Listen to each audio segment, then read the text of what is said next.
In Flanders fields the poppies blow between the crosses row on row that mark our place, and in the sky the larks still bravely singing fly, scarce heard amid the guns below.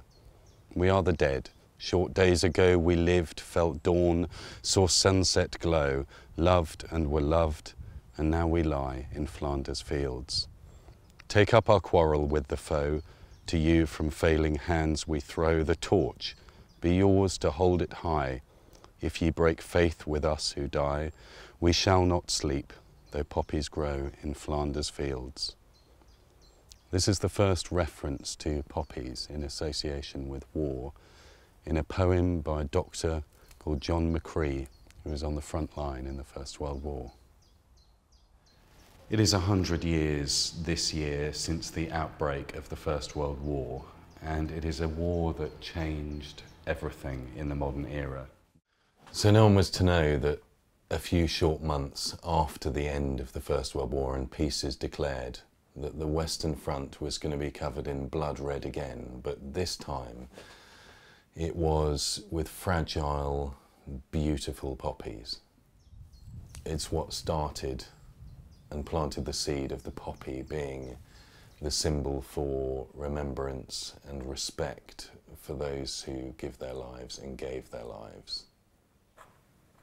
And I really wanted to do a sculpture, a piece to mark it in some way. And I thought about a root of an idea. Now, because of the John McCree poem from 1915 that I'd read at school, the poppy seemed like an icon to use. It is the icon of the First World War, and it started then with that poem and has carried through history as an icon of veterans and conflict and remembering. The other image that always popped into my head, even as a child, was the image of soldiers raising the flag on Iwo Jima in the Second World War. And that image is always burnt in my head as some sort of an icon of war. So starting with the poppy and that picture, I used those as the root and made my sculpture. So each edition sculpture is going to be basically labelled by day. Day 1, August the 4th, 1914, and carry all the way through for every single day that the First World War was fought and the conflict was on.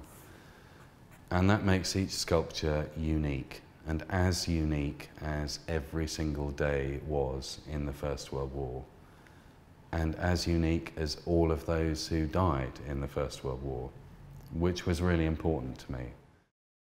So in my own small way, this is about not being sentimental in any way about what's happened, but about just making sure that everyone who fell in the First World War and died, and in that war and all conflicts ever since, right up to the present day, are never forgotten.